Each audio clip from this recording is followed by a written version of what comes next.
All right. Well, let's go ahead and get started with some prayers for tonight. The usual prayers, beginning with the praise to Shakyamuni Buddha that we'll recite together just once. To the founder, the endowed transcendent destroyer, the one gone beyond, the foe destroyer, the completely perfected, fully awakened being, perfect in knowledge and in good conduct, Sugata, knower of the world, supreme guide of human beings to be tamed, teacher of gods and human beings, to you, the completely and fully awakened one, the endowed transcendent destroyer, the glorious conqueror, the subduer from the Shakya clan, I prostrate, make offerings, and go for refuge. And we'll do the short mandala offering. This ground, anointed with perfume, strewn with flowers, adorned with Mount Meru, 4 continents, the sun and the moon. I imagine this as a Buddha field and offer it. May all living beings enjoy this pure land. Idam Guru Ratna Mandalakam Niryatayami. And then refuge in bodhicitta, first time in English and then twice more in the Tibetan. I go for refuge until I am enlightened, to the Buddha, the Dharma, and the Supreme Assembly.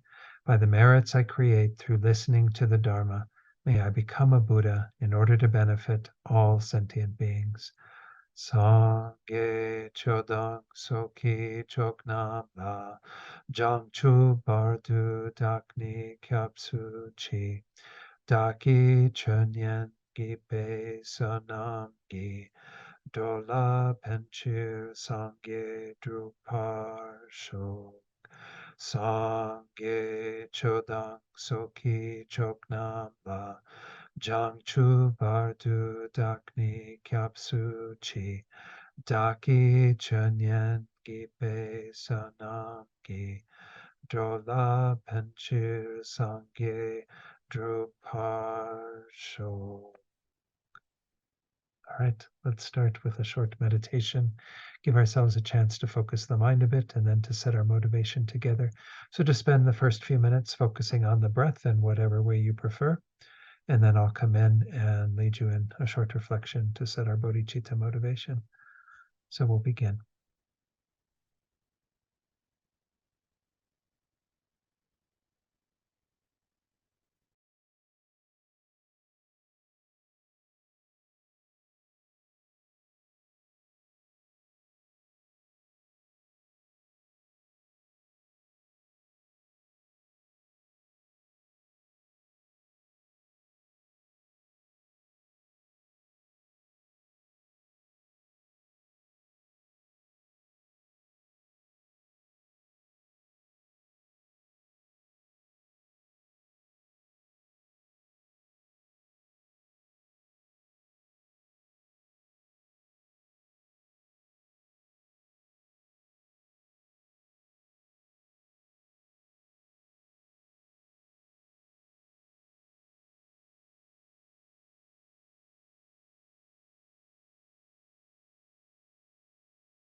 So now let's set our motivation.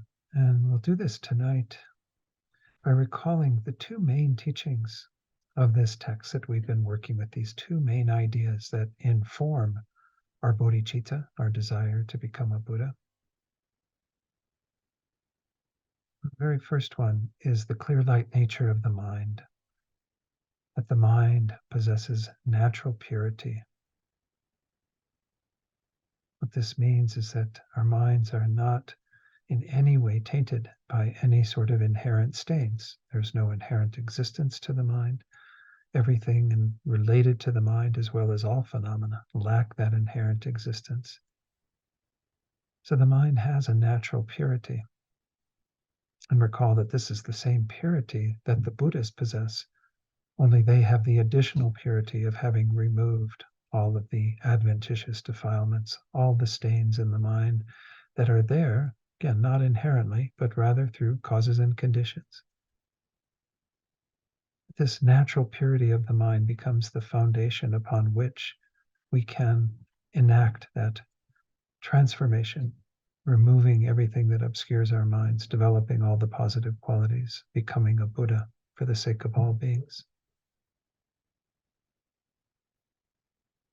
Then the second theme that we were looking at, particularly with the 9 similes, the idea that the stains in the mind are adventitious, are there only because we haven't created the causes to remove them.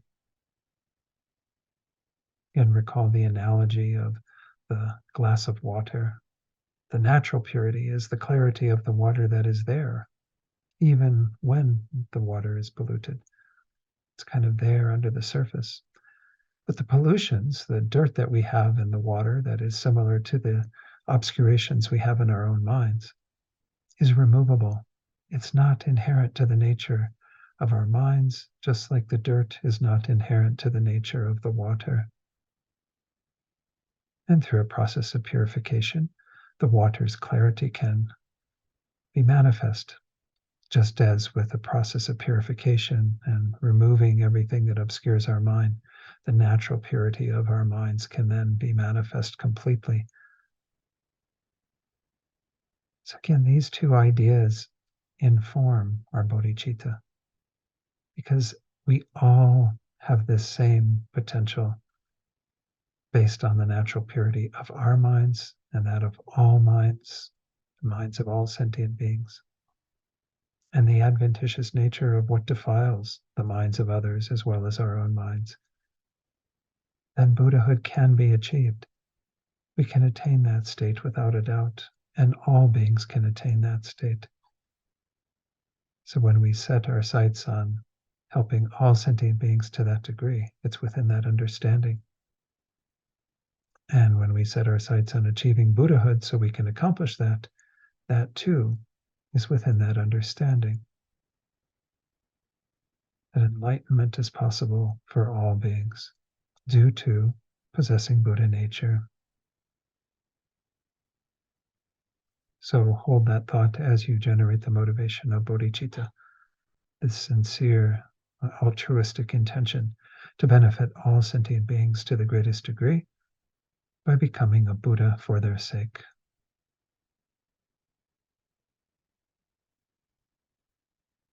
And then open your eyes fully, and we'll begin.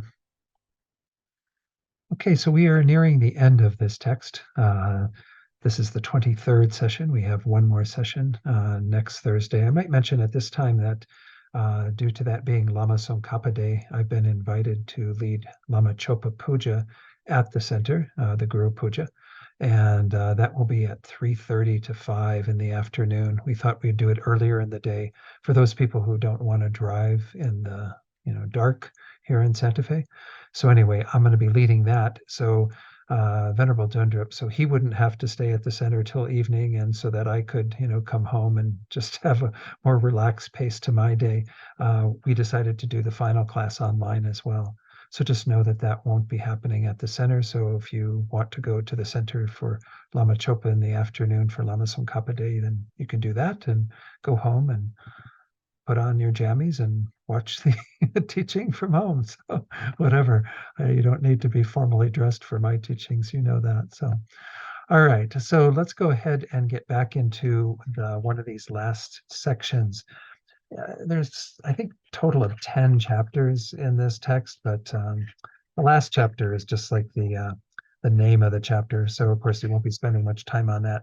We're currently in the 7th chapter, and this is the consciousness that perceives the basic element. So we're talking about kind of the consciousnesses that are realizing our Buddha nature, especially, again, the natural purity of the mind, the emptiness of the mind. And actually, no, I'm sorry, we were in the next section. That's right. Okay. Chapter 8, identifying the nature of the basic element. For some reason, I thought we were in 7. We're in 8. Good. We're closer to the end than I thought. Anyway, this chapter is called Identifying the Nature of the Basic Element. So we did actually go through that previous section that had to do with the consciousnesses that know the Buddha nature. And we were talking about ones that didn't.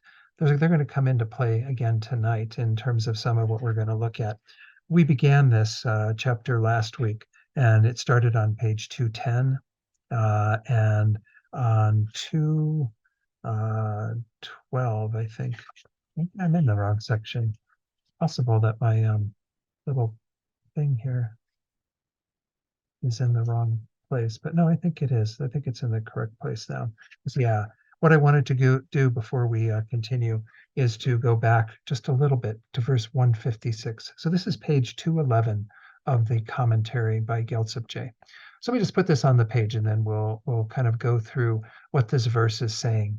Again, we started off with 3 lines, or 3 parts of the first verse that talked about the base of the 2 truths, the path of realizing emptiness, and then the result of the state of Buddhahood, where we have fully realized it. That was in verse 155. Now we get this verse 156 that is reiterating some of what I even just went through in the meditation tonight. It says the basic element, which again is another term for Buddha nature or Tathagata essence or many of these other synonyms, is empty of adventitious defilements, meaning that there are no inherent stains to the mind. The mind does have defilements. They're adventitious, though. They're there only because we haven't yet uprooted them through the process of realizing emptiness and so on. And then it says, which are separable in character, meaning that they can be separated from the mind. They aren't inherent to the mind. They don't taint the mind in that very deep way that an inherent stain would. And then the second part, it is not empty of the unsurpassable qualities, which are of inseparable character. So by virtue of having the natural purity of the mind, that basic element, we then have the ability for all the characteristics and qualities of enlightenment to develop the 10 powers and the 4 fearlessnesses and all these things that arise as we develop our minds towards Buddhahood. So this is the verse that we're kind of working with, and I'm not going to go through all the commentary up to this point, but I did want to kind of revisit that because we're in this second section. Last time I said I was going to skip over this section, but I've changed my mind, and I'm actually going to go through this part 2 here to some degree. I'm not going to go through all of it. But this bit here at the beginning, at the very top of the screen right now, is about that verse 155, the one that preceded what I just went through. Again, these lines explaining the basis as the conventional truth and the ultimate truth, the 2 truths as the basis of our practice. Then the path as the wisdom directly realizing no self or emptiness, suchness. And the fruit as the potential to attain the state of a Buddha. That's the fruit of our practice when we have realized the 2 truths fully on the path. Because again, we don't really understand conventional truth fully until we have realized ultimate truth, emptiness. Then it says to assert that they teach a conventional truth emptiness of self in which, for example, of us is empty of being of us, and an ultimate truth emptiness of other in which the ultimate truth truly exists, is outside the tenets of this text and is the ultimate superimposition and deprecation. So I'm not going to go into explaining those again, but there are mistaken ideas of what emptiness is, and that is not what is being asserted here. Things are empty of their own self-nature. They don't have that self-nature, that inherent existence. So this section, again, I'll teach on a little bit of this having identified emptiness, now explaining how it is not the object of a distracted mind.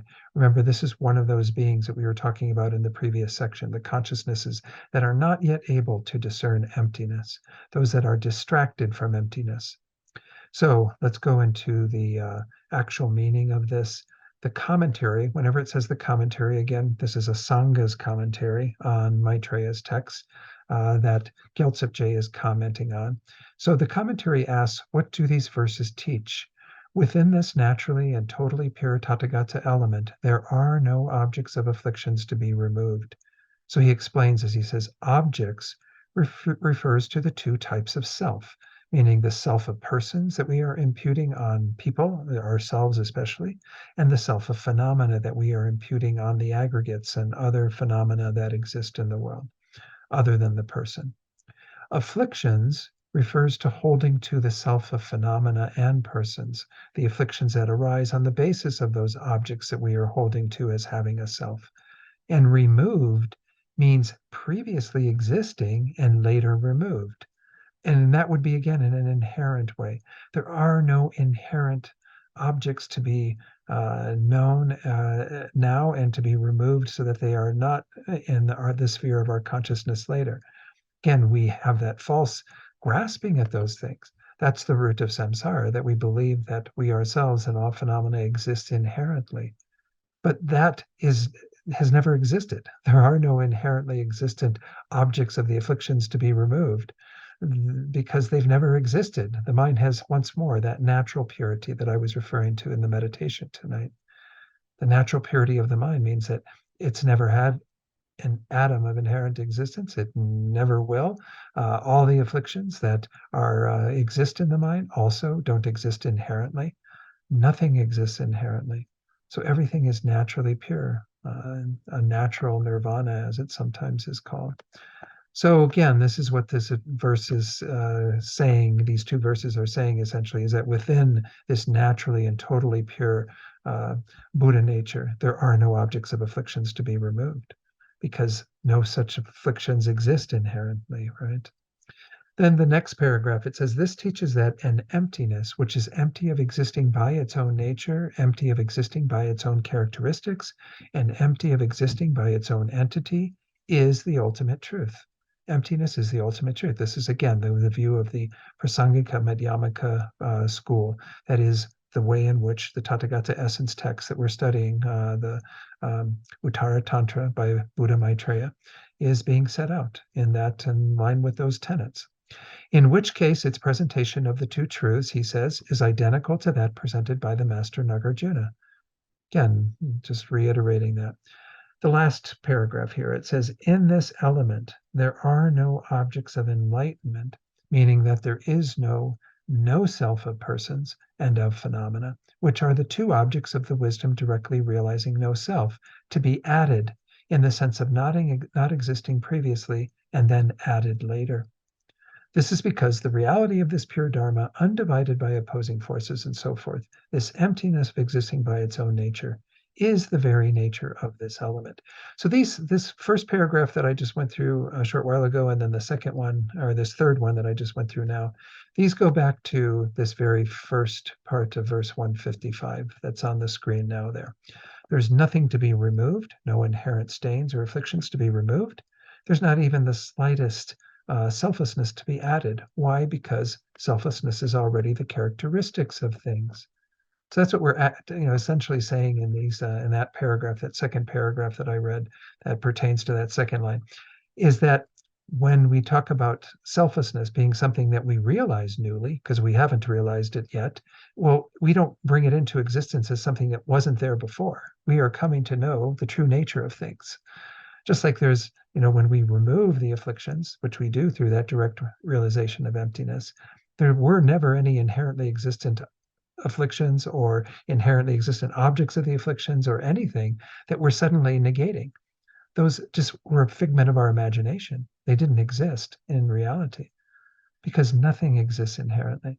So there's nothing to be removed. We can't remove any inherent stains, nor can we kind of add a characteristic of selflessness, a lack of inherent existence that wasn't there before, because it was always there. I guess that's the reassuring thing, is that we're not having to kind of come up with anything. We're just understanding how things actually are. And that is really what it comes down to. Now, I will skip over this next part of connection to scripture. And I've been doing that, with most things, because it just seems like it gets a little wordy and gets into some passages from sutras, and it just becomes, I don't know, a little difficult in my mind to make sense out of some of it. And I don't think it adds, or, by not doing it, it certainly doesn't detract from what we are going through in this text. So we're going on to the next page then, where we have this second part of this teaching, that this true state is not an object for those distracted from emptiness and who take pleasure in erroneous ways. Remember, these were two of the beings, two groups of beings that we talked about when we were going through the consciousnesses that weren't yet able to discern emptiness.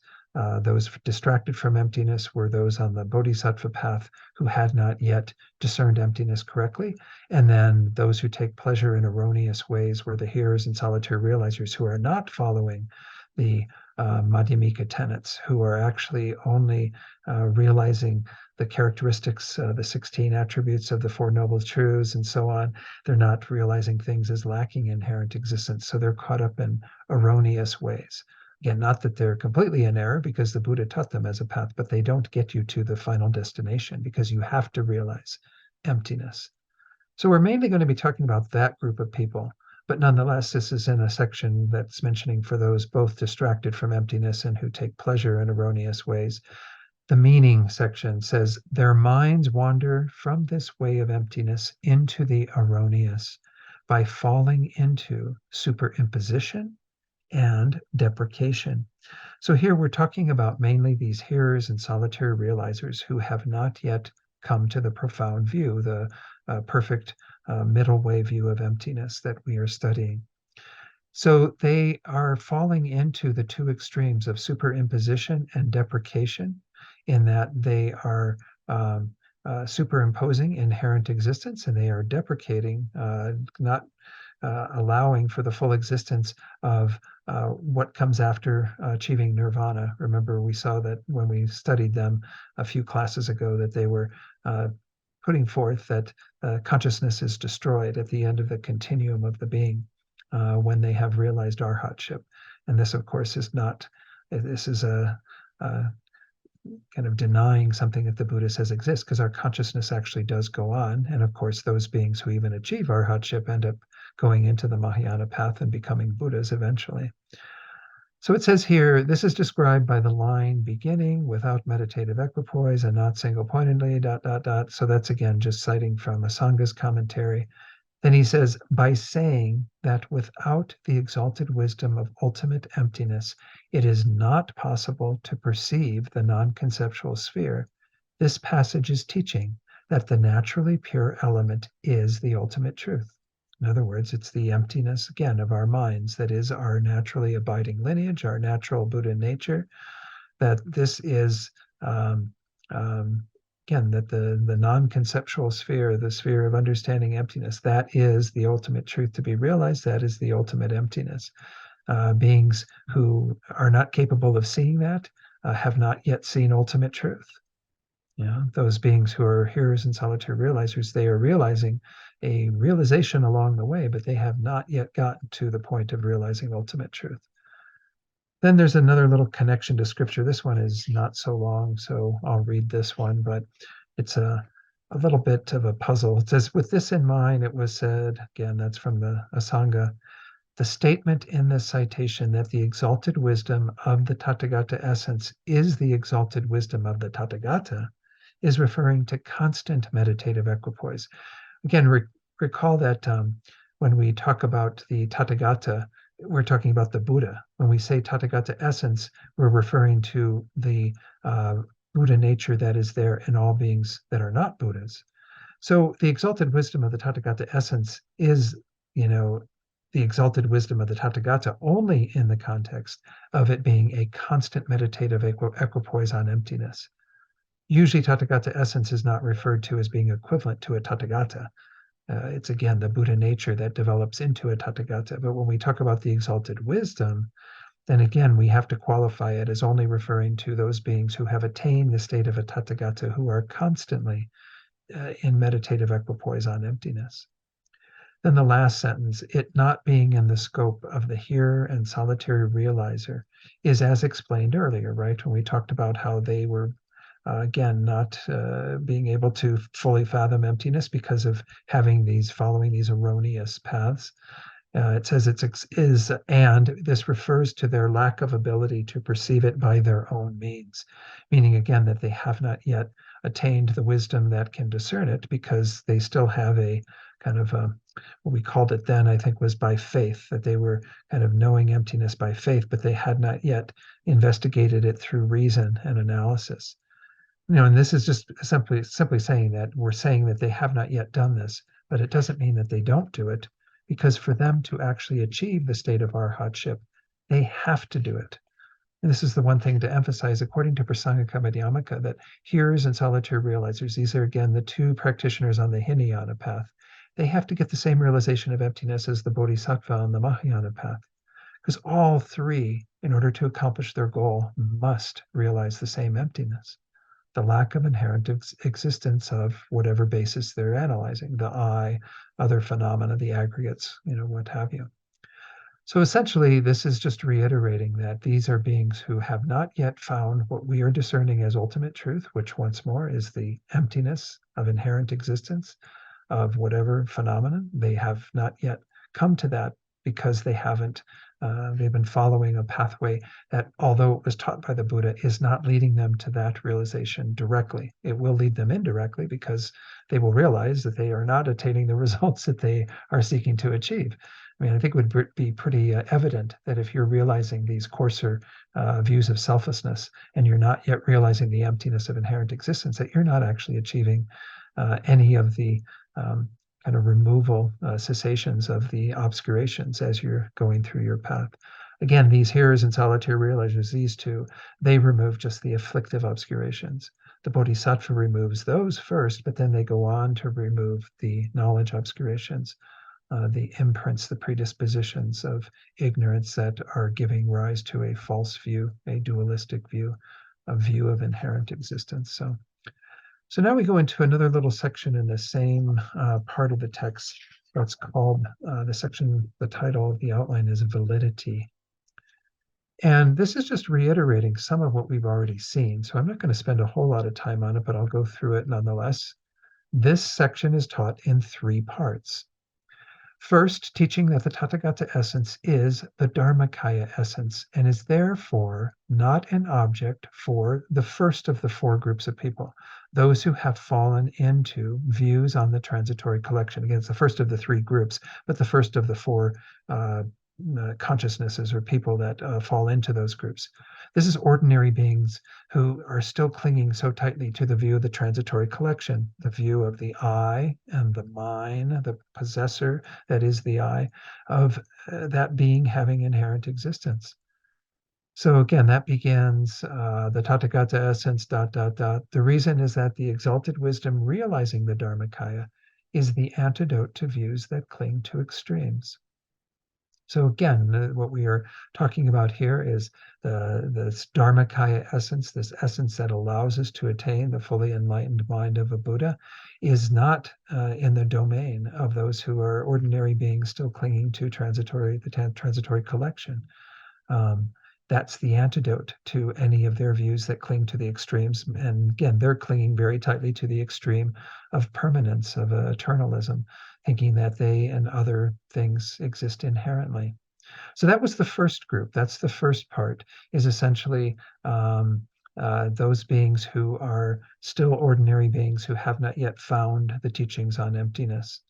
The second group includes the hearers and solitary realizers who are following the lower tenet systems, who are not following the view of the middle way, and thereby coming to know emptiness as an emptiness of inherent existence. So that paragraph says, teaching that the Dharmakaya is the essence of the supramundane, and therefore not the objects of those who take pleasure in the erroneous, again, just taking pleasure or following those coarser views of self and selflessness. That begins, how is the Dharmakaya ... The reason is that it is the antidote to worldly dharmas such as impermanence, apprehended as truly existing. Again, we talked about this previously. Those beings are working with the 16 aspects of the Four Noble Truths, one of which is impermanence. It's the first one, the first of the four pertaining to true sufferings. They will come to realize the impermanence of the aggregates, but they do not realize the lack of inherent existence of that impermanence or of the aggregates. So they're apprehending everything as truly existing, even though they are realizing things. Again, it's a coarser view of selflessness. And then the third group are those distracted from emptiness, the bodhisattvas, particularly on the path of accumulation, who have not yet found the correct view of emptiness. And this is, again, the third group, the fourth being that we're talking about, because, again, we had ordinary beings, hearers and solitary realizers following lower tenets, and then the bodhisattvas who are not yet on the path of preparation. They don't yet have that inferential understanding of emptiness. So it says here, teaching it to be the essence of totally pure dharmas and therefore not an object of those whose minds are distracted from emptiness begins with that sentence. How is it the essence of totally pure dharmas, ... The reason is that the naturally pure basic element, or Buddha nature, is an emptiness divorced from extremes of superimposition and deprecation, again, which these beings would still fall prey to because they have not yet found the correct view, these bodhisattvas. The inseparability of the qualities indicates the absence of the objects of deprecation, whereas empty of adventitious defilement indicates the absence of the objects of superimposition. So again, these are referring back to what we saw in that previous verse, right? Where it said the okay, right here. The first part of it, that it's empty of adventitious defilements, that has to do with the superimposition, but not empty of the unsurpassable qualities would overcome, if we realize that, that's overcoming the deprecations, because there would be beings who would somehow negate those qualities in the process of negating inherent existence when they haven't found it correctly. Versus the first part of it, they have to see that what they are superimposing as inherent existence is adventitious and not in line with reality. And that superimposition needs to be removed. So that's what's being referred to here. Get back to where I was. And so again, the inseparability of the qualities, the second part of that verse, indicates the absence of anything we might deprecate in regard to the ability for the Buddhas to attain the 10 powers, 18 unshared qualities, all these various things. Whereas empty of adventitious defilement indicates the absence of these superimposed objects, which would be everything that is still being adhered to as inherently existent. Okay. Now we get into the last little part of this, teaching how emptiness is an object for bodhisattvas on the 10 levels. The 10 levels are the 10 bhumis, the 10 grounds. And as it says here, the gateway of the exalted wisdom inseparable from the Dharma Dhatu. The Dharma Dhatu, again, being emptiness, the sphere of reality, is realized in one way, meaning that it's always the same taste of realizing emptiness, regardless of who is realizing it or where it is realized in terms of one's own individual development. So it says this refers to the Dharma Dhatu itself. And when that is realized directly and ultimately, it is not realized in three different ways by three individual and ultimate vehicles. Meaning, again, the hearers, solitary realizers, and bodhisattvas, they don't each realize emptiness in a different way, and nor do they have, ultimate vehicles for each of them. Again, there's one ultimate vehicle, which is buddhahood, the bodhisattva path to buddhahood. So then he continues, he says, the naturally pure, supermundane Dharmakaya, or ultimate truth, is realized by the intended disciples of the Mahayana Uttara Tantra, this text we're studying, the treatise, first on the paths of accumulation and preparation, as a mental image. Mental image is referring to through our conceptual mind. We are realizing emptiness. It can happen even prior to the path of accumulation, but for bodhisattvas, when they enter the path of accumulation, they are often developing that correct view. When they have that correct view, together with the union of calm abiding and special insight, realizing it through a conceptual mind, they enter the path of preparation. Remember, we have that little chart. Let me put that back up here. Path of accumulation. Again, many bodhisattvas who are sharp-facultied will realize emptiness to some degree conceptually before entering the path of accumulation with uncontrived bodhicitta.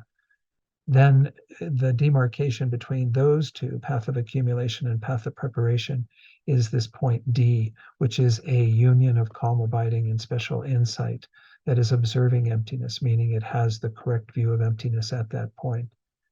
So it's still conceptual, though, all the way through the path of preparation. So these two levels, path of accumulation and path of preparation, are where we are realizing emptiness conceptually. It becomes non-conceptual when you enter into the path of seeing, which begins the 10 grounds, the first ground starting there. So this is what we're going to be going into. So there is still even a realization, although it's conceptual, prior to that.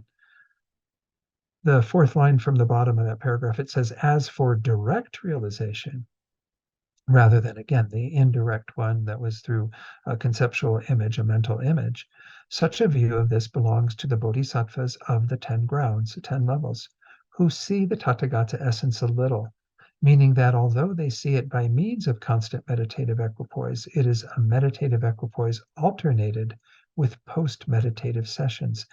Now, that word constant that's being used here, it's only referring to when they're in meditative equipoise, that there is a constant view of emptiness.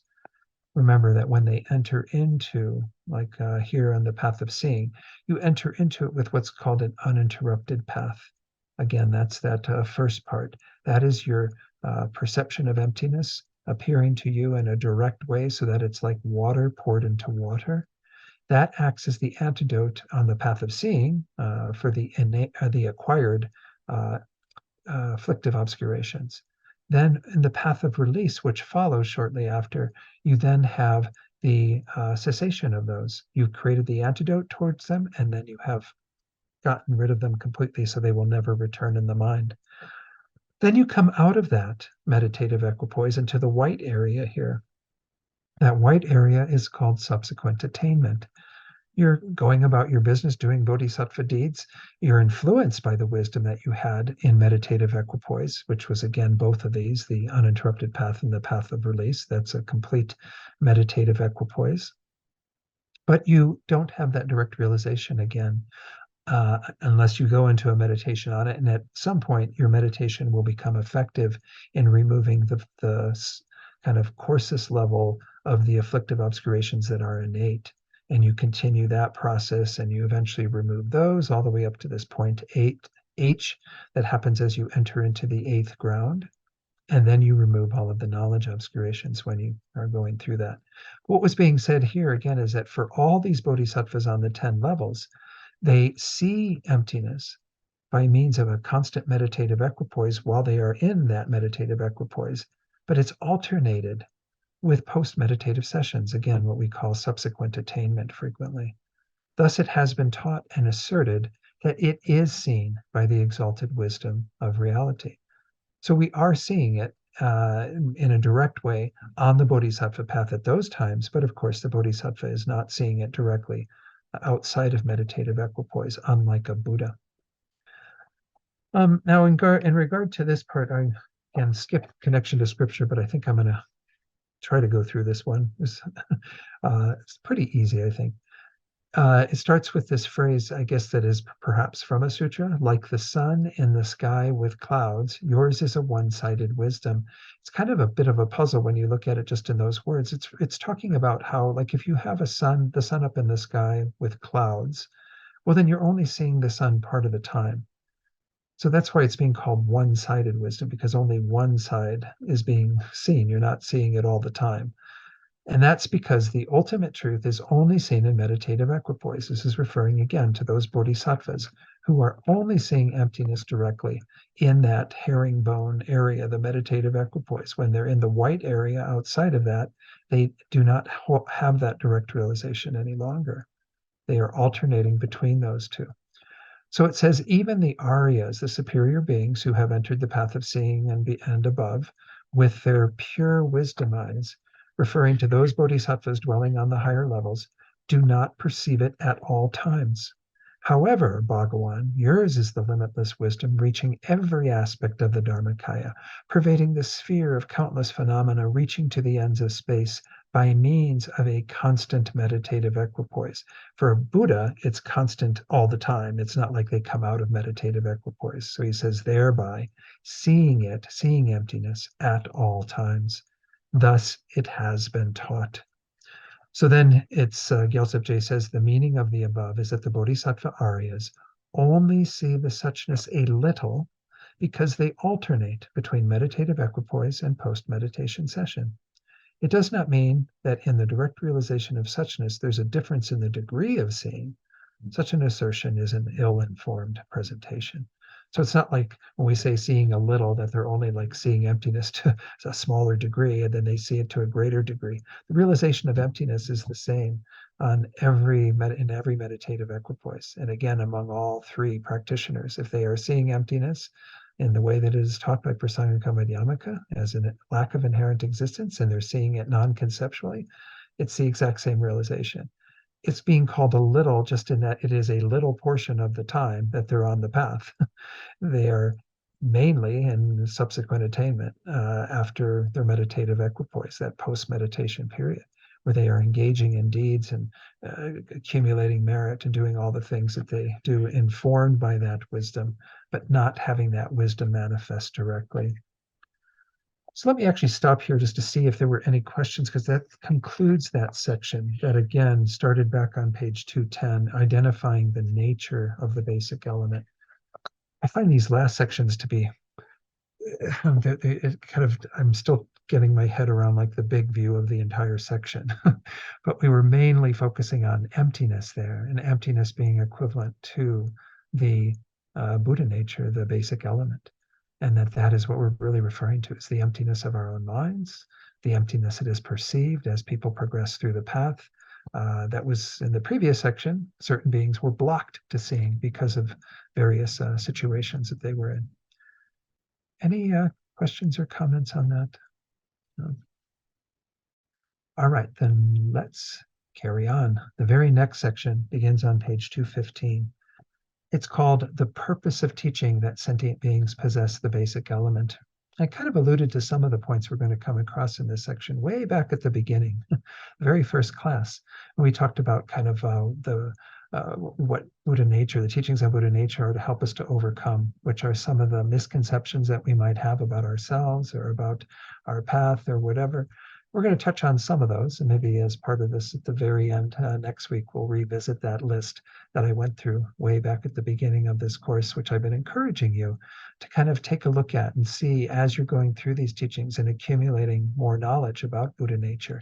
Is it acting as an antidote to some of those thoughts? Is it actually helping you to have greater conviction in your own potential to become a Buddha as well as that of others? So let's go to the text, and this section's actually kind of nice. It's got some tougher bits in the beginning here. We're going to see that we're kind of going through some more difficult sections. Let's go to the very first outline. It says here, this section can be summarized into a presentation of the argument. And there actually are kind of two elements to the argument, as we'll see, and then refuting both of those, the argument that is being put forward, essentially saying that this teaching has no purpose, but also saying that there's some problems that certain people would have with this kind of this presentation that has been put forward about what Buddha nature is. So we'll get into that shortly. It is perfectly acceptable, he says, to begin the first of these from the commentary text, the gateway of the exalted wisdom inseparable, but I do not think it is wrong to explain it as it has been done above. I don't know that we need to know too much more about that. That again is referring to a Sangha's commentary. So we're going to first get a link that is giving us the argument and a synopsis, and then we'll have the answer and then a more detailed explanation. So here's the argument that's being put forward. If it is not even an object at all times, because we just talked about that, right? Those bodhisattvas who are on the 10 grounds, the 10 levels. It says here on the pure levels, but it's not just those on the 8th, 9th, and 10th grounds, even those on the other grounds. They obviously don't have a constant meditative equipoise on emptiness. It's interrupted by subsequent attainment when they are outside of meditative equipoise. says if it's not even an object at all times for those people, those great Arya Bodhisattvas on the pure levels, possessing such perfected non-attachment, then this element is difficult to see and difficult to realize. Yes, I mean, and we can all nod our heads and say, yes, realizing emptiness, lack of inherent existence is difficult to see and realize. Therefore, because it is so difficult, what is the point of teaching it to ordinary foolish beings? Even if they were taught it, they would not be able to understand it. Therefore, there's no purpose in teaching it. So this is someone observing kind of all this coming to the conclusion, and based on everything that's been said, especially the previous comment about not even bodhisattvas who have achieved direct realization of emptiness are able to realize it all the time, yet they have to keep developing their minds all the way to that path of no more learning, the state of buddhahood. So if it's that difficult to get to it, well, then why are you teaching us to ordinary foolish beings, like ourselves? So, why is the Buddha doing that? So this is, again, raising that kind of, we're going to see there's kind of two ways that we can frame that argument in terms of understanding kind of two different elements in regard to it, one having to do with contradiction and the other with no purpose. So it says there in that next paragraph, the root text verses contain both the no purpose argument, that there's no purpose in the Buddha having taught Buddha nature, and the contradiction argument, meaning that based on when this was taught, which was once more in the third wheel turning, that what the Buddha said in the second wheel turning contradicts what's in the third wheel turning about Buddha nature. So we'll get to that shortly, but this is kind of the essence of what we're going to be working with in the first part of this. The contradiction argument is very clear, he says, and the answers to the no purpose argument are clear. But the argument itself is not that obvious. It has been supplemented by the commentary. I don't know what to make out of that again, because I think I'm pretty clear about what these two arguments are. We're getting into a section here. It says here, refuting what is incorrect, establishing what is correct, and refuting arguments on that point. So we're going to have a lot of kind of back and forth on various arguments and things here.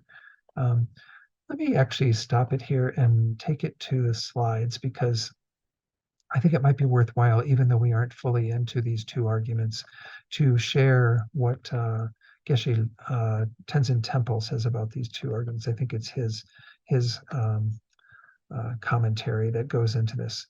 So this contradiction argument and a no purpose argument. The contradiction argument is that there's a contradiction between, again, the second wheel turning, the Prajnaparamita, the Perfection of Wisdom Sutras, of that middle turning of the wheel of Dharma, in which it is taught that everything is like clouds, dreams, and so forth. And that is contradicted or in contradictory to the Tathagata Essence Sutra, the one that is one of the main texts that this whole treatise by Buddha Maitreya is based on. That's in the third turning of the wheel of Dharma, in which the nature of the mind is taught to be permanent, meaning that the emptiness of the mind, which is a permanent, unchanging phenomenon, so it's unchanging in the way we normally think of permanent, but it also is eternal, of course, because our mind is eternal. So the emptiness of the mind is eternal.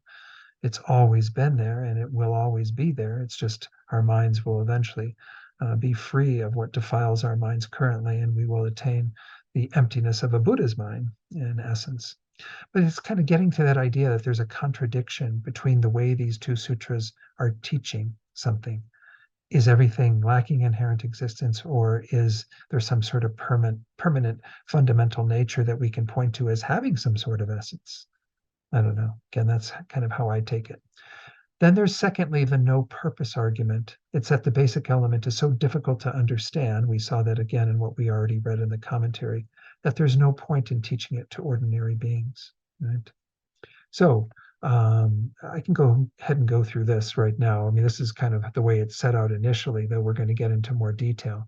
The response to the no purpose argument is that there is a purpose to teaching Tathagata essence. It's to dispel the 5 faults. This is what we're going to look at eventually. I don't know if we'll get to them tonight. They might be in the final class next week. But the 5 faults are the way that the Buddha, we can describe why the Buddha taught Tathagata essence, Buddha nature, to overcome 5 faults that beings have. The response to the contradiction argument, Geshe Temple says, is that the Perfection of Wisdom Sutras, which do say that phenomena are like clouds, dreams, and illusions, establishes that the afflictions are adventitious and separate from the nature of the mind, whereby one can come to understand that the nature of the mind is the lack of inherent existence, which again is permanent, but we're kind of understanding that that permanent nature of the mind as lacking inherent existence makes the afflictions adventitious and therefore separable, as we just saw in the previous section. This nature of the mind of lacking inherent existence is what is permanent and unchanging. And this is what is taught in the third turning of the Wheel of Dharma. So there's no contradiction. The second turning teaches through the Prajnaparamita Sutras the lack of inherent existence of all phenomena. The third wheel turning in regard to the teachings on Buddha nature, Tathagata essence, also teaches the lack of inherent existence, that emptiness being permanent and unchanging. And so there's no contradiction. They're both teaching emptiness is essentially what it boils down to. Okay, so we're going to get back to those slides a little bit later, but I wanted to at least introduce you into kind of the field of what we're going to be examining in this beginning section of this. Okay, now get to have some fun here. This section I was debating whether I should even go into it or whether I should just simply summarize. I've kind of going to share parts of it. There are parts that I may leave out or skirt over in a more to get to the essence of it, but we have textual explanations on the need to teach a functional but permanent basic element that are unacceptable. We're going to have kind of three main arguments. Whoops, I could have actually shown those. Let me show that by showing you the top of that page. We're on page 216. We have three kind of main sections in regard to refuting what is incorrect. The first one is any texts that explain the need to teach a functional but permanent basic element. Remember, we've touched on this idea at previous times in this commentary. But this is kind of unacceptable, these explanations that say that you can have a Buddha nature that is both permanent and functional. That is one phenomenon. I mean, again, we can talk about the developmental Buddha nature that is functional and the permanent nature of the naturally abiding Buddha nature or Buddha lineage, that is the emptiness of that mind. But these two, again, are two separate things. But to say that it is a functional but permanent basic element, as we're referring to the emptiness of the mind, doesn't quite cut it. Then section B, we're going to go into the reasons for explaining the Tathagata Essence Sutra as an interpretable sutra are illogical. In other words, it's not meant to be interpretable because according to Prasangika Madhyamaka, that teaching is actually definitive because it's talking about the emptiness of inherent existence of the mind. Then section C is another kind of thing that needs to be refuted, is that there might be explanations within what's called here the Vijnavadin, which is referring to the Yogacara, the Chittamatra, the mind-only tradition of the middle turning as interpretable, meaning the second wheel turning, the Prajnaparamita as being interpretable, do not represent the Buddha's thinking. Again, those will be explained as we go through, but we've got three kind of large sections to go through here that essentially are going to be people putting forward a certain thing that they would hold about this topic that is contradictory, that is not in line with what the final intent of the Buddha's teaching on it is. So I'm just going to read the first little bit of this part, this paragraph. It says, some will say, again, in the middle turning, the second wheel turning, it was taught that all dharmas were like clouds, dreams, and illusions. We've come across that. We're going to see it more tonight. And then in this final turning, it was taught that a functional but permanent Tathagata essence exists. The argument runs that this contradicts the middle turning and therefore serves no purpose. Again, so it's kind of further explaining both of the contradictory kind of side of it, but also that there's no purpose, because we can see those as being somewhat related, both of those arguments. But this argument is essentially saying that there's a contradiction in what you're saying about a functional but permanent Tathagata essence, and yet everything lacking inherent existence. Well, in the rest of that paragraph, they try to resolve what they're saying through their own faulty argument. And again, I'm just going to skip over that and go to how Gyaltsab in defending what has been done in this Tathagata Essence Sutra, that there's no contradiction with the second wheel turning, how he sets out a resolution to that. So this is what he says. This resolution that was given by this other party is completely illogical. Believing that a functional but permanent entity exists in one's continuum is of no use at all in developing the wish to attain enlightenment, right? Because how can a permanent phenomenon develop a wish to attain enlightenment? I mean, if that is kind of in your continuum as something unchanging, well, then how can it change from not aspiring to enlightenment to, attaining or wishing to attain enlightenment? And so forth. I mean, any of the things we posit as change would be impossible if you have something that is permanent. Those are the functional components that obviously do happen. But if we're talking about it being functional but impermanent, those two together, well, then we are putting both of those in the same space where they're contradictory. According to you, he says in that third line, this ultimate sentient being is functional but permanent. Therefore, it could not possibly develop any wish to attain enlightenment. Again, because of the unchanging nature of this ultimate sentient being. Ultimate sentient being is kind of another term that he's giving to the Buddha nature. Again, the fundamental potential within the minds of beings that's being discussed here. It says, because one has been a Buddha since beginningless time, there would be no need to become a Buddha again, right? If it's permanent, well, then you've already done the work. You're already in Buddhahood, or you will never be able to become a Buddha. Again, you could never attain that wish, or the other side of it is you're already a Buddha. So why would you need to become a Buddha again? Because if you have an unchanging essence in the way that they're describing, then you wouldn't have that possibility. The conventional truth, sentient being, is empty of itself. This is the other component that they are frequently talking about, is things being empty of themselves. Let me talk about that for just a moment, take it off screen. It's a very dense section. I'm kind of, again, puzzled myself with some of the parts of it, but nonetheless, the idea here is that you're holding to this functional but permanent Tathagata essence. And then the other side of it is that you're holding to this idea. Let me go back and I've got the words here in front of me. This idea of things being empty of themselves. What does it mean for something to be empty of itself? When we talk about self-emptiness in Prasangika Madhyamaka, we mean things being empty of their own inherent existence, which of course doesn't exist, but it's related to the thing that we are positing. So if we talk about a mala, a wrist mala, we are positing self-emptiness in terms of it being empty of its own inherent existence. The inherent existence is what we grasp at and what appears to us. It lacks that entirely. On that basis of a mala, we are refuting its empty or its inherent existence. That's what we mean by its emptiness. But this is going further in terms of saying that things are empty of existing as themselves.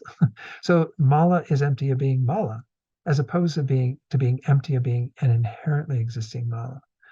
This lends you, takes you right down the path of nihilism, right? Because we start saying, well, then I'm empty of being I, and you are empty of being you, and enlightenment is empty of being enlightenment, and Buddhas are empty of being Buddhas. This is not what the Buddha said. He said, none of these things exist inherently. You would be denying conventional truths, because you would be saying that things that exist, that the Buddha says exist, in a very subtle way through the power of imputation, mere designation. Nonetheless, they do exist. You would say that they don't have any phenomena themselves. They're empty of being themselves, not empty of being inherently existent. So this is another tenet or another thing that's being introduced here that is part of this first kind of thing that needs to be refuted, that needs to be denied, is this kind of second concept around things being empty of themselves. So let me read that sentence again. The conventional truth sentient being is empty of itself. In other words, there's no sentient being there, no inherently existent sentient being. And so, like the child of a barren woman, this is a frequent example for a non-existent, could not possibly exist, right? Because this barren woman cannot bear a child. Therefore, the sentient being that uplifts his mind with the teaching of a functional but permanent essence which exists outside our Dharma and within the parameters of these extremes of existence and non-existence, is not to be found anywhere. So even though some people might look at this and say, this is what the Tathagata essence is teaching, is a functional but permanent phenomenon, it cannot be. And to say that conventional phenomena lack existence as themselves, that that's the meaning of emptiness, this too would be, again, outside the parameters of our teaching and within the parameters of the two extremes of existence and non-existence. So he says, listen, this text is saying that the reality limit is empty of suffering and the causes of suffering, right? It is empty of those existing inherently, summarized as karma, afflictions, and the ripened aggregates. We're going to get to those when we get to verses 159 and 160. That's going to be coming up maybe tonight, maybe not till next week. We'll see. But again, this is saying that essentially the reality limit is another term being used for Buddha nature here, our natural purity. Our natural purity is empty of any inherently existent suffering or inherently existent causes of suffering, the afflictions, karma, and so on. So essentially, those three things that are highlighted as entailing those first two truths, the true sufferings and true causes of sufferings, which are the true causes are karma and afflictions, and the true result of suffering and the ripened aggregates. Those don't exist inherently, and Buddha nature is free of them existing inherently. Then it says, but it is not saying that is empty of the conventional path to cessation. If you haven't eaten datura, open your eyes and look. So we're never denying the conventional existence of true cessations or even of true paths and true origins. I mean, they divide it that way and kind of talking about the true sufferings and origins because it's important that we understand that they lack inherent existence. That's why they can all be removed and be ceased. But that even that cessation does exist conventionally. Nothing is empty of existing in terms of empty of itself. It's empty of its self nature, of its ability to establish itself, of the inherent existence that is falsely imputed to it through our ignorance. Now, this is a really dense section. I'm just kind of touching on some of the main points in this, but this is the very first kind of argument that we look at. We get into someone else now who's going to put forward the whole idea that, well, but nonetheless, the Tathagata Essence Sutra is actually interpretable. It's not meant to be definitive.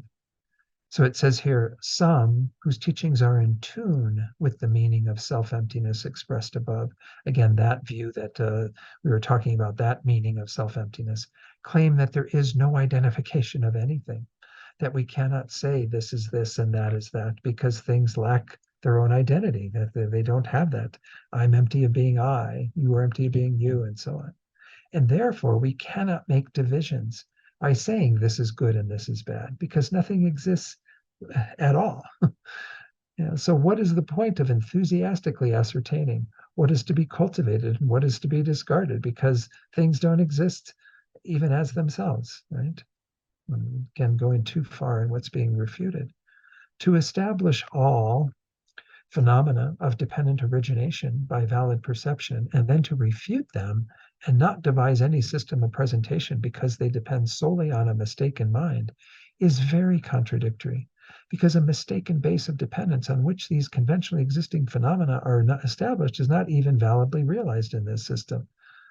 So if this is what you're saying, if this is what you're putting forward, well, then how can you even posit anything having any sort of conventional existence? Because if things are empty of being themselves, you obviously have some problem. And then next point, to claim that the ultimate truth, and this is the one that even Geshe Jumpo Gyaltsen was unable to kind of fathom. I'm not sure what to make of this sentence. To claim that the ultimate truth is not existing and not non-existing is a deprecation of the ultimate truth. Because we calling it not existing, of course, would be very evidently a deprecation, that it's not non-existing. I'm not sure what that's referring to. But the idea is that we can't deprecate ultimate truth either, because ultimate truth, meaning the emptiness of inherent existence, we have to be able to hold that in as the final meaning of what the Buddha taught. And it says, and therefore it's not possible to make the distinction that the Tathagata Essence Sutra is interpretable, while other sutras are definitive. Um, again, we wouldn't want to hold to that view of the Tathagata Essence Sutra being interpretable because it is definitive in teaching that emptiness. It doesn't deprecate ultimate truth in any way. It actually sets forth the ultimate truth of the emptiness of inherent existence of the mind as being our Buddha nature. So then the final little bit of this, well, again, there's a lot more coming, but it says here to accept the meaning of the Tathagata essence as it is put forward by the above tradition, and therefore to explain it as interpretable and in need of interpretation, is not to understand the teaching of the Tathagata Essence Sutra and to misunderstand how the noble Maitreya has explained this topic in this treatise. So, and he goes into this passage from the Tathagata Essence Sutra, which is actually referring to the fifth simile. Remember the similes? We went through them a little while ago. The fifth simile had to do with the treasure underneath the ground. So I'll read this really quickly. He says, a poor man is the master of a house. He thinks like a poor man and goes about his way accordingly. However, under the earth lies a great treasure that he is unaware of and does not see. Son of the family, likewise, the mental activity of clinging, present in all sentient beings, is like a house under which lies the great treasure of Tathagata essence. The powers, the fearlessness, the unmixed qualities, the unshared qualities, every Dharma of a Buddha. Sentient beings, however, are attached to form, sound, smell, taste, and touch, our five sense objects, and so they suffer and circle in samsara. Because they are unaware of this great treasure of Dharma, they do not find it and make no efforts to purify themselves. So again, this is we're getting back to this idea of how is this showing, this emptiness and this ultimate truth being taught by this, that it's not actually meant to be interpreted. It's a definitive meaning sutra, even in that passage that I just read. So it says this is not teaching that a Buddha of the twofold purity. Again, we all have natural purity. A Buddha has the additional purity of the freedom from the adventitious stains.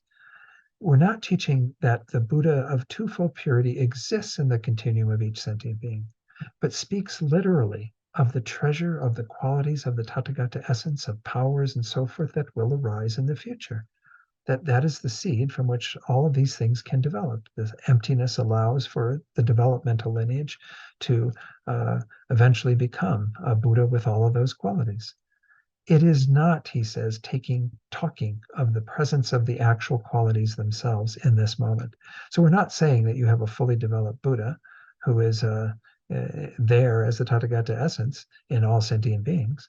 Rather, again, the natural purity that can be eventually accompanied by the purity of the adventitious stains. And it says here, because before this passage, the sutra says, sentient beings are afflicted by every mental affliction, but within them is the Tathagata nature, unmoving, unaffected by every sentient being in samsara. Seeing this, they say, these Tathagatas are like me, in having a mind that is with suchness, a mind that is empty of inherent existence, that natural purity. So it says there in the next paragraph, these Tathagatas are like me, is said on the basis of a suchness existing in sentient beings. It is the nature of the mind not penetrated by the defilements and is no different from the nature of the Tathagata, right? Because the Tathagata's mind is empty of inherent existence just like ours. So the way this treatise explains this topic is the way it is taught in the sutra.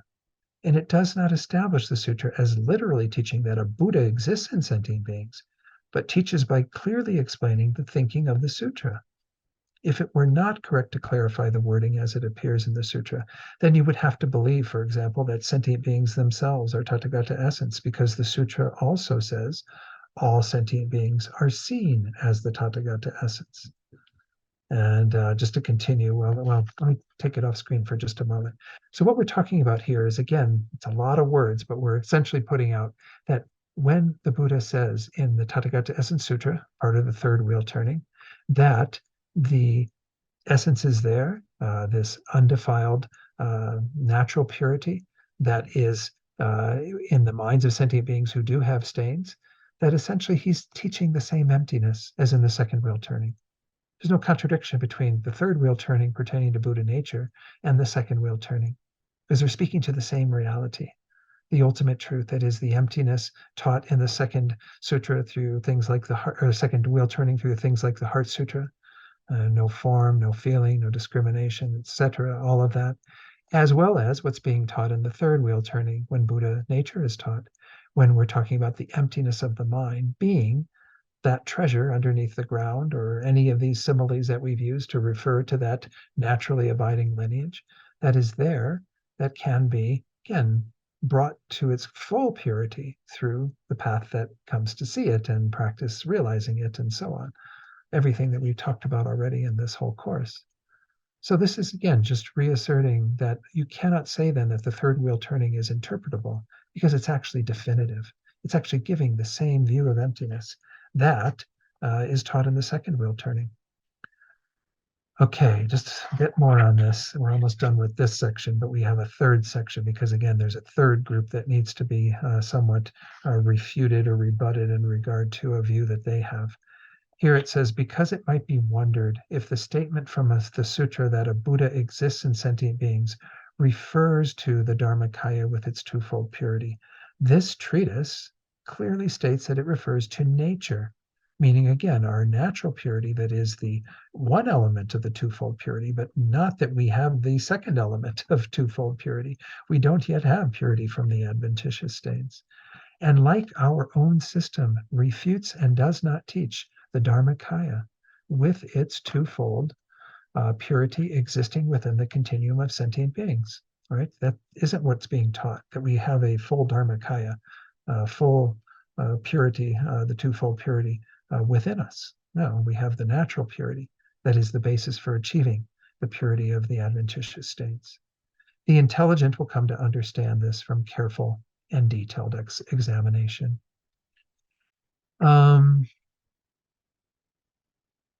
Let me skip this next paragraph, I think. This is talking about the Svatantrikas again, and I don't think it's really, it adds much to the discussion. But Svatantrika, again, is the other school of Madhyamika that still is clinging to some level of inherent existence, even though they deny what they call true existence. But let's go to the last paragraph, because this is kind of the heart of all of it. Even if the Tathagata Essence Sutra is established as being an interpretable sutra, it does not fit in with how it is explained in this treatise. And so it would be better to accept it as a definitive sutra, because at no time has there been any doubt that that sutra is teaching the lack of inherent existence of the mind as being our Buddha nature, our natural potential. If you have to accept it as interpretable, he says, because its text needs to be clarified, because you do have to go through some explanation. The Buddha didn't use the words lacking inherent existence as he did frequently in the second wheel turning. Well, then lines such as there is no form, there is no sound, and so on, from the second wheel turning, the Prajnaparamita Sutras, cannot be taken literally, and therefore must also be of interpretable meaning. So this is just getting at this reality that according to Prasangika Madhyamaka, again, something is a definitive meaning sutra if it teaches the emptiness of inherent existence. Something is an interpretable or provisional sutra if it is teaching something other than that, anything other than that. That requires, again, it's provisional. Just like when the Buddha taught about karma and rebirth, that's all provisional teachings. Everything on the other perfections, besides the perfection of wisdom, all of those are interpretable. But this idea that because something requires some clarification, just like when you read the Heart Sutra, if you don't know what's being talked about in terms of the lack of inherent existence, you might think the Buddha is saying that things are empty of themselves in the way that tenet holder was saying, right? There's no eye, no ear, no nose, no tongue, no body, no mind. Nothing exists. Noses are empty of being noses, and so on. So again, this is what he's saying, is that don't kind of put that qualifier of it being interpretable on the basis of it requiring some clarification. Because even in the Prajnaparamita Sutras, there are passages that require clarification, but they're teaching definitive meaning. They're teaching the meaning of emptiness. All right. So a lot of words to get around to that main point, but that's the gist of it. All right. Now we have the third kind of element, these explanations in the Vijnavada. And again, this is the tradition of the Yogacara, the mind-only school, of the middle turning as being interpretable. They have the opposite, and they hold the third turning as being definitive, particularly the Sutra Unraveling the Thought. So let's look at what is said here. It says the Yogacara accept these topics in their system and put forward their own resolutions of the arguments. But they do not represent the meaning of this treatise, because this isn't a treatise from the point of view of Yogacara. This is a treatise from the point of view of Prasangika Madhyamaka. This is because the Yogacara, he says, established the perfection of wisdom sutras as interpretable, that this couldn't have been what the Buddha meant. Remember when we talked about the three wheel turnings many moons ago? We talked about the fact that for those beings who weren't ready for the profundity of the perfection of wisdom sutras, the third wheel turning was given. And primarily in the third wheel turning is the teachings on the Yogacara view of emptiness, though Buddha nature is also taught as part of that third wheel turning, which in some ways almost is a fourth wheel turning. It's like, but they never called it that. It's kind of its own teaching because it kind of embraces or bridges so many of the other wheel turnings. So again, it's because the Yogacara established those as interpretable by putting forward an underlying meaning, a purpose, and a contradiction of their literal meaning. I'm not going to go into all that detail, but they essentially say that you can't take them literally. When the Buddha says in emptiness there is no form, no feeling, no discrimination, he doesn't mean them that literally. And it says, whereas the sutra unraveling the thought is said to be definitive, which is where the Yogacara view of emptiness is taught. However, in this treatise, and that again, that's the third wheel turning, sorry. And it says, however, in this treatise that we're studying, the Uttara Tantra, the perfection of wisdom sutras are taught as being definitive. So it's complete opposite of what Yogacara is holding. Moreover, if the emptiness of all things as taught in the perfection of wisdom sutras was referring to an emptiness of defilement, then merely to explain that as meaning empty of suffering and its cause would not be sufficient. It would also have to be explained as meaning empty of holding to a self of phenomena that is asserted as apprehending consciousness and object being substantially different, but that is not taught here.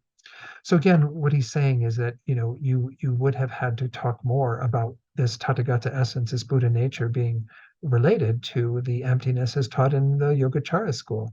But that's not what's being taught here. It's being taught in relation to the view of emptiness that's expounded in the Perfection of Wisdom Sutras.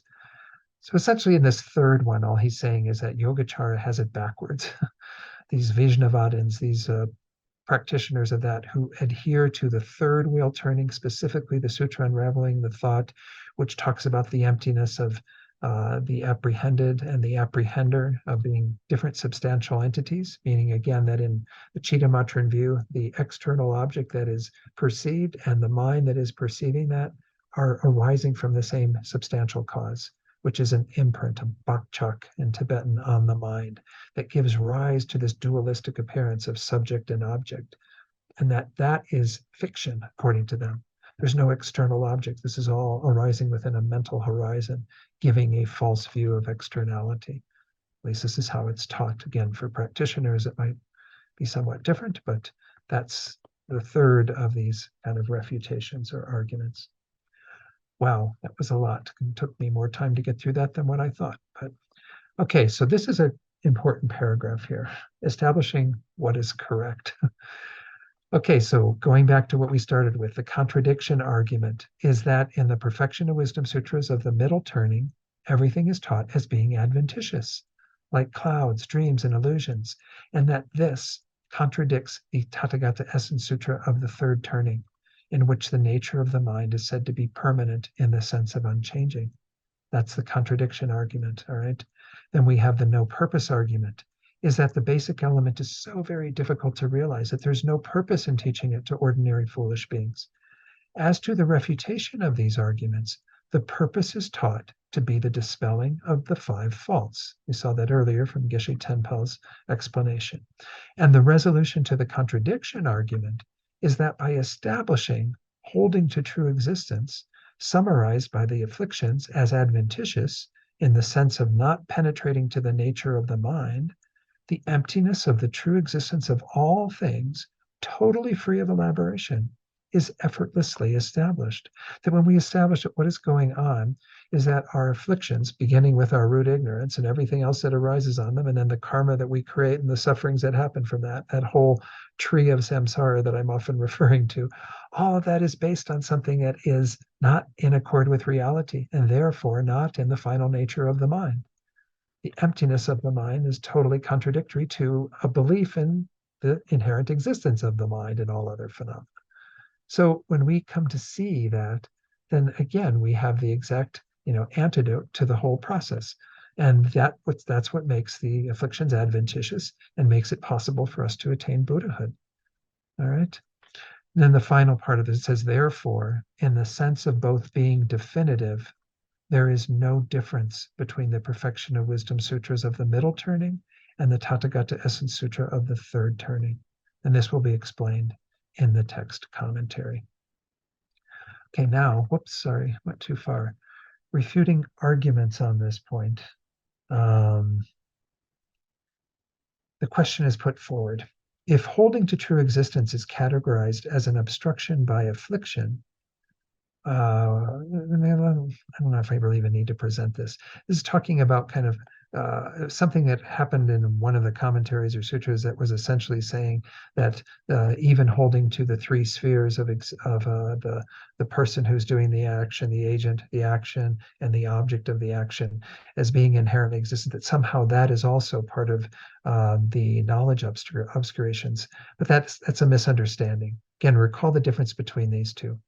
Afflictive obscurations are what I just was talking about, the mind adhering to inherent existence of whatever, and the afflictions built on that, and the karma and results that we have. All of that is the process that is adventitious. It can all be removed. That's what is rooted in the afflictive obscurations, which again are these states of mind, the seeds of those that we need to remove first. The second, the knowledge obscurations, are the imprints of those that give rise to a dualistic appearance, the appearance of things to exist from their own side.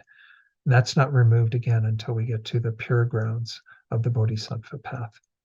That's good enough. Let's carry on, because otherwise we get lost in the trees here. Yay, we're finally to another verse. That was all on verse 156, believe it or not. Verse 157. We're back to that wonderful statement from the Prajnaparamita. Like clouds, dreams, and illusions, all objects of knowledge in every way are said to be empty. Why then do conquerors say here that sentient beings have Buddha essence? It's like we're going back to what we started with. This section is very strange because we are revisiting the whole question that we started with in a sense. Why is Buddha nature, Buddha essence being taught here? So this again, I think we can go through fairly quickly. In the Perfection of Wisdom Sutras of the middle turning, such as the 100,000 verses, the 8,000 verses, it says that, like clouds, dreams, and illusions, all existing phenomena are adventitious, in that they are in all ways empty of existing by their own natures. They appear to exist in a concrete way, but they lack that. Again, that's their emptiness. Fourth line there. Why then have the conquerors taught here in the Tathagata Essence Sutra, the Srimala Devi Sutra? Remember where that was one of the sutras. It's also a main source for this treatise that we saw way back at the beginning. And in other sutras, that in all sentient beings, the essence of a Buddha exists and penetrates to the nature of the mind. So if you say everything's adventitious, but yet you say that this Buddha essence exists in some sort of eternal and penetrating way, well then this is a problem. It says to be adventitious and to penetrate the very nature of the mind are mutually exclusive. This is the contradiction argument, because it's essentially based on what is being taught in those two wheel turnings, that you have this emptiness of inherent existence and yet a permanent Buddha nature. How do these two get reconciled? And of course, for Sangha Vajnamika, there's no problem, but that's the view that this person's putting forward. It says it can also be understood, why teach that the essence of a Buddha exists in all sentient beings? Such a teaching has no purpose. This is the no purpose argument, right? Because if it is to be taught to ordinary foolish beings, they will hear the teachings. but will not be able to understand it. Therefore, this verse raises both the contradiction argument and the no purpose argument. And in the answers, both arguments are answered. There's a response to both of them. Okay, whoops. Somehow I went down a hole. Whoops, I went up. That's what I did. Here. Okay. So, how did I get on there? There we go. So it might be asked, in the commentary link to this section, it says, one verse asks the question and the next verse answers it. The second verse answers with the purpose, but does not resolve the contradiction question, because we're going to start with talking about these 5 faults. That's the no purpose argument, not the contradiction argument. There's no fault here, Gyaltsep Je says. Explaining the purpose for teaching the existence of the naturally pure element also answers the contradiction question. Why? Because the clear answer resolving the contradiction question given further on is expressed as a brief explanation of the second verse. So again, we will see that both of these are going to be refuted eventually. We did get into some points that were already raised that kind of put down people who hold to the contradiction argument. But nonetheless, we need to hear from Maitreya, Buddha, as to why there's a purpose in teaching the Tathagata Essence Sutra. And it says, this was taught to those who have the 5 faults. First, having a discouraged mind. Secondly, looking down on others. Third, apprehension of the unreal, meaning superimposition. 4, deprecating the real Dharma, that deprecation side of it. So 3 and 4 are superimposition and deprecation, respectively. And 5, self-cherishing, in order to dispel them. Okay, so this is why this text was taught, why the Buddha taught the Tathagata Essence Sutra, all of these. He taught Buddha nature for this reason, to overcome the 5 faults. That's the purpose that refutes the no purpose argument. Okay, so let's go through this quickly because we will touch on these again in next week's class, the final class. There are reasons for teaching that within every sentient being there exists a basic element, pure by nature, with the potential to develop every Dharma of the Buddha. 1, to abandon the fault of a discouraged mind and to develop bodhicitta. There are those who think they are not of the lineage of the Buddha and cannot possibly attain the peerless enlightenment. This is a serious obstacle to the development of bodhicitta. So we're going to see how it acts in response to that, how it overcomes that later on when we get to verses like 162 through 165 or something like that. Number 2, to abandon the fault of looking down on others and to practice with the desire to bring all sentient beings to complete enlightenment. There are those who have developed bodhicitta and purity. Whoops, what did I do with that? Did this again. Somehow when I hit the down key, it went to the previous page. Okay, let me do it that way. And yet do not see that all sentient beings are of Buddha lineage. They think that they have the ability to attain enlightenment while others do not. This is an obstacle to bodhisattva practice. So again, we'll talk about this more next week, but this is beings who develop a false pride, thinking, oh, I've got Buddha lineage and Buddha nature, but others don't possess it. Well, we need to see that all beings have Buddha nature, not just ourselves. So the first one was to help us to see it, to overcome our own self-deprecation. But then the second one is to also see it in regard to others. 3 and 4, to remove the 2 faults of 3, superimposition, and 4, deprecation, and to understand the 2 truths without error, because the 2 truths help us to know the middle way, to understand that we cannot superimpose inherent existence, nor can we deprecate mere existence. So apprehending non-true existent faults as truly existing is an obstacle to the realization of the true state of things and a superimposition. Again, if we keep adhering to things as having true or inherent existence, we're never going to get to that final view. So the Buddha teaching Buddha nature was to help us to overcome that, as well as other teachings, perfection of wisdom sutras, what have you. Then the 4th one, essentially, that's in that next sentence, to deny the existence of the perfect Dharma, the naturally pure basic element, the potential to develop every Dharma of the Buddha, is a deprecation, to say somehow that things don't exist, that we have to hold to the conventional reality existing. So in this way, we know ultimate truth that overcomes the superimposition and conventional truth that overcomes the deprecation. The 5th of the faults, to remove the fault of self-cherishing, in which one is excessively attached to oneself. This is an obstacle to the technique of exchanging oneself for others. Again, that's taught as a means for achieving buddhahood. means of achieving bodhicitta, which leads to Buddhahood, and to understanding the equality of self and others, both of which are causes of bodhicitta. Okay, that's a brief introduction to the five faults that exist in beings as to why the Buddha taught the Buddha nature, again, as part of overcoming that no purpose argument.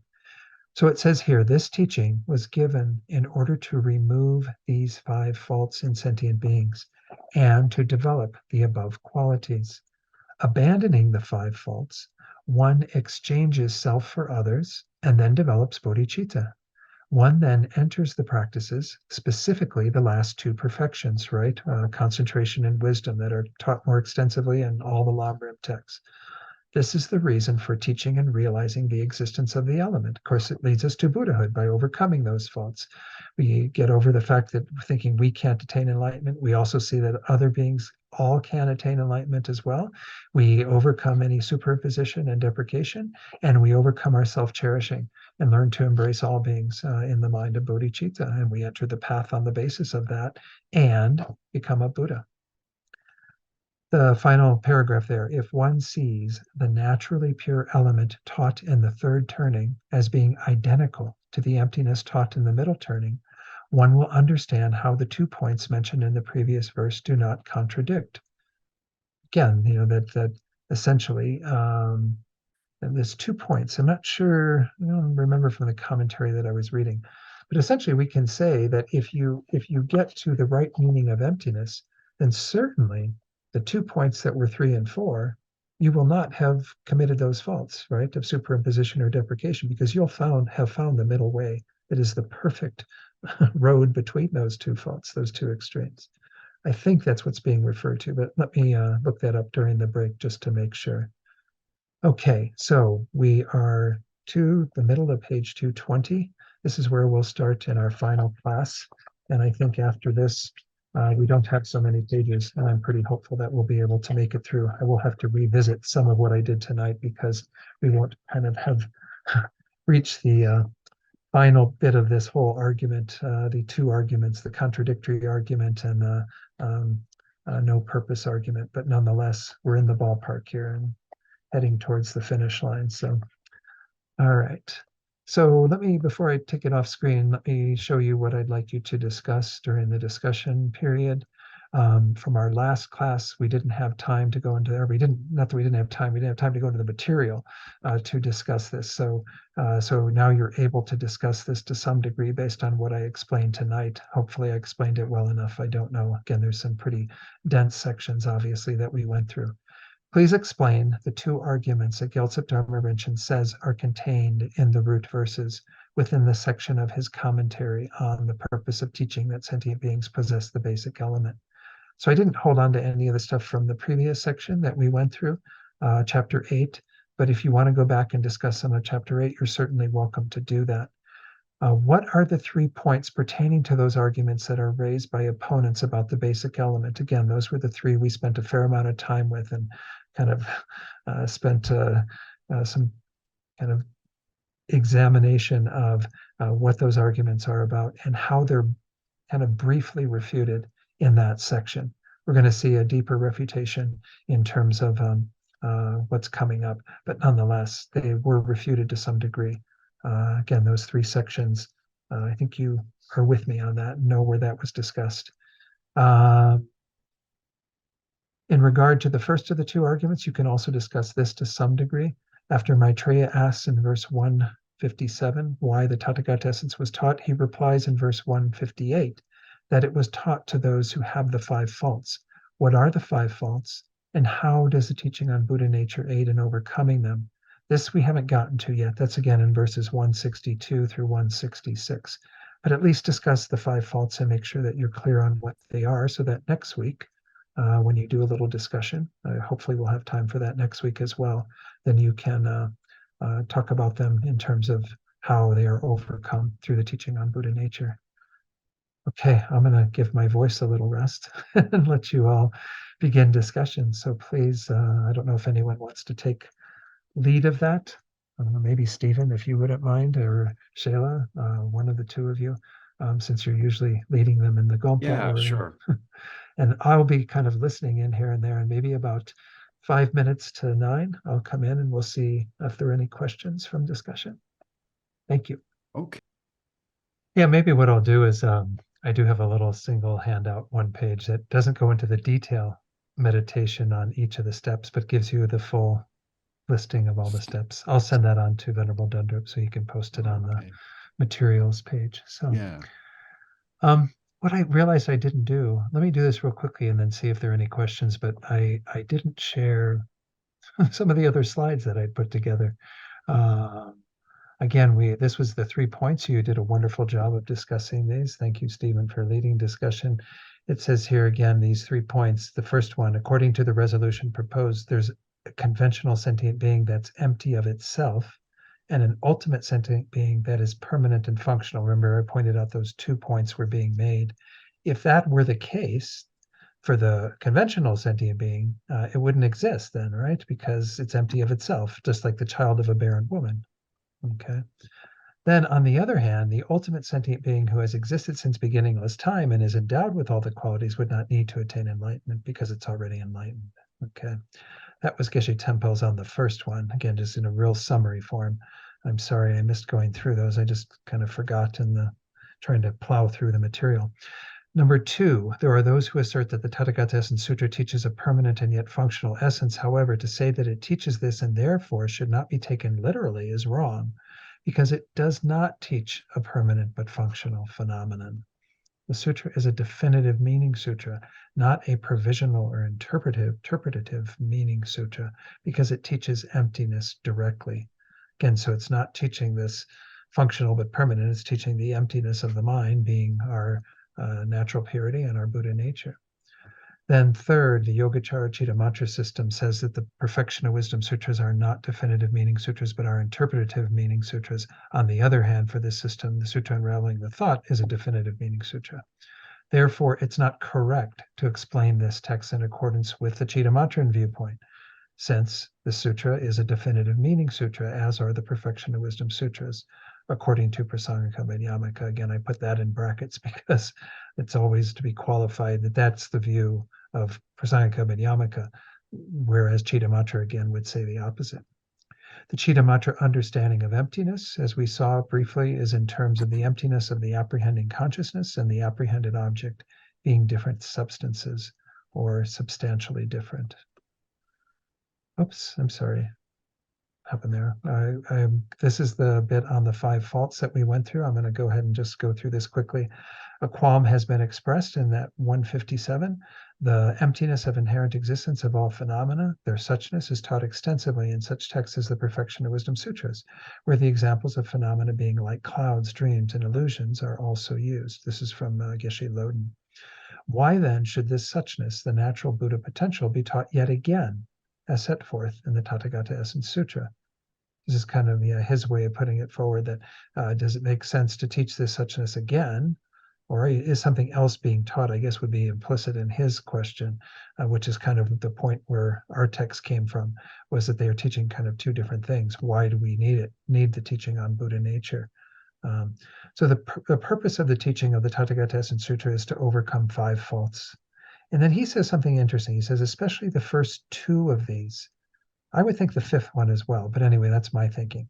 The teachings of the Perfection of Wisdom Sutras, on the other hand, were designed particularly to overcome, he says, just the last 3 faults, but I think in particular the superimposition and the deprecation, the 3rd and the 4th faults. But nonetheless, we can say that because the Tathagata Essence teaches the same emptiness as the Perfection of Wisdom Sutras, it can be, setting forth the overcoming all 5 faults because it's included in that. The 5 faults are inadequacy. Without recognizing that one has Buddha potential, it's easy to be discouraged and think that one has no chance of great attainment, such as enlightenment. The Tathagata Essence Sutra was taught to overcome this lack of confidence. 2, contempt for inferior beings. Because some sutras speak of certain beings not having Buddha potential, some may develop an inflated sense of superiority, thinking that they are greater because they do have the Buddha potential. Again, this sutra seeks to overcome such false arrogance by proclaiming that all beings equally share Buddha potential. 3, apprehending the unreal, which I put in brackets again, the fault of superimposition. This is to apprehend inherently existent phenomena when in fact phenomena lack that. Deprecating reality, this is to over-negate the meaning of inherent existence and thus fall to the extreme of nihilism, again, negating mere existence as opposed to inherent. And then 5, excessive attachment to oneself or self-cherishing. This is obsessive selfish regard, which is a hindrance to exchanging the benefit of self for the benefit of others. So that way I've gone through all of the slides from tonight. Sorry, I missed doing that as part of the class, but you have those to review as well. So again, that was Geshe Loden's take on it. I don't know, again, I didn't see other teachers kind of explaining it in the same way or exactly identical way in terms of how the Perfection of Wisdom Sutra relates to some of the faults in Tathagata Essence Sutra in regard to others. But um, as I said, I think that you could say all of them are overcome by the teaching on the Tathagata Essence. So any questions from tonight then before we conclude? Gotten fuzzy, I think. Let me stop my video and come back on. Stephen, yes. Oh, no, I just wanted to say thank you for the explanation, Don. I think I'm going to listen to it again Okay. and just go through it just like step by step to make sure I understand it. So at this point, I don't have any questions. Okay, thank you. Yeah, I mean, again, there was some tough little passages, and as I said, I hesitated.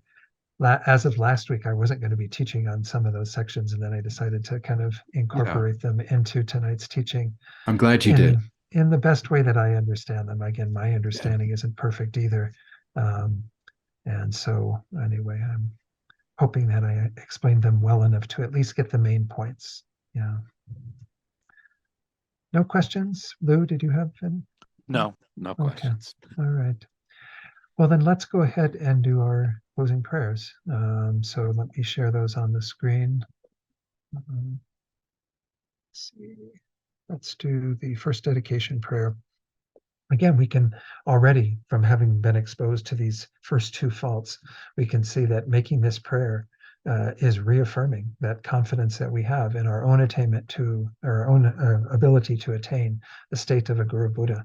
And then moreover, that we can also help others to do the same because they have Buddha potential too. So we shouldn't have any kind of false pride here, thinking that we're so great that we've got this Buddha nature that we can do this. But we're doing this so we can help others to actualize their potential. Due to the merits of these virtuous actions, may I quickly attain the state of a Guru Buddha and lead all living beings without exception into that enlightened state. And then this idea of generating the wish for bodhicitta to grow and develop and to never decline in the least. This is a very powerful wish that we need to make and a dedication that is important to have. May the supreme jewel bodhicitta that has not arisen arise and grow, and may that which has arisen not diminish, but increase more and more. And again, seeing how we are dependent upon the 3 jewels in our lives that are incarnate in the gurus that we have teaching us the Dharma, helping us to practice sutra and tantra. We make strong prayers for their good health and long lives by reciting this prayer for His Holiness the Dalai Lama, and also that all these holy beings will have all their holy wishes fulfilled immediately. A wish-granting, wish-fulfilling jewel, source of every single benefit and happiness in this world. To the incomparably kind Tenzin Gyatso, I beseech, may all your holy wishes be spontaneously fulfilled. And then we'll do the prayer for Rinpoche's swift return, and making a strong intention that we not be parted from Rinpoche's presence in this world, that he return very, very quickly to be able to continue to guide us and others on our path. Peerless teacher and assembly of the children of the victorious ones, Shravakas and Pratyeka Buddhas, victorious Losang, father and sons, along with the lineage masters, all the objects of refuge of infinite lands, please bestow the virtue and goodness of accomplishing this prayer here and now. Oops, somehow there. Holding and spreading the Muni's precious and complete teachings through explanation and practice, you wore the armor of patience that is never discouraged. Incomparable Venerable Guru, to you I make request. While striving single-pointedly for the sake of the victorious one's teachings, the sole gateway through which all benefit and happiness emerge, and from other living beings you suddenly departed to peace. What a great loss! Nevertheless, through the undeceiving truth of the blessings of the ocean of the 3 jewels, and the great waves of bodhicitta of the children of the victorious ones, May the smile of a reincarnation swiftly beam in glory for fortunate disciples. And let's dedicate finally for those beings we're holding in our hearts at this time, whoever we know or have heard of who are experiencing the varieties of suffering and samsara. Send this positive energy out to them. Again, this is kind of an antidote to that fifth fault of self-cherishing.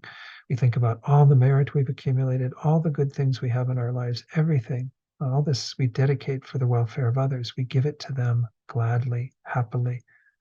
May they receive this, become free from all their suffering, and also have all the causes that will lead to perfect peace and happiness.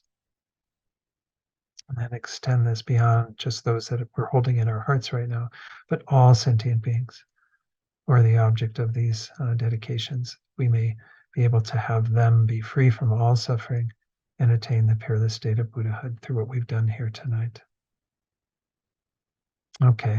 Thank you all so much. Enjoyed this. I'm sorry that we won't get a chance to be in person, but I want to remind people I will be at the center this Saturday, weather permitting, to lead the little workshop on equanimity, one of these important foundational steps in developing bodhicitta. So I hope you can attend that either online or in person. So, and then again, next Thursday, remember Lama Tsongkhapa Day. We'll have a chance to do some practice together in the afternoon. That will also be online if you can't make it into the center. And then we will have the final class. And I don't know when I'm going to get the exam done. It might be the weekend after our last class, and then I'll get it to everybody. But I just didn't have the time I thought I would in the last week or so. So, all right, be well. Thank you all so much. Thank you, Don. Thank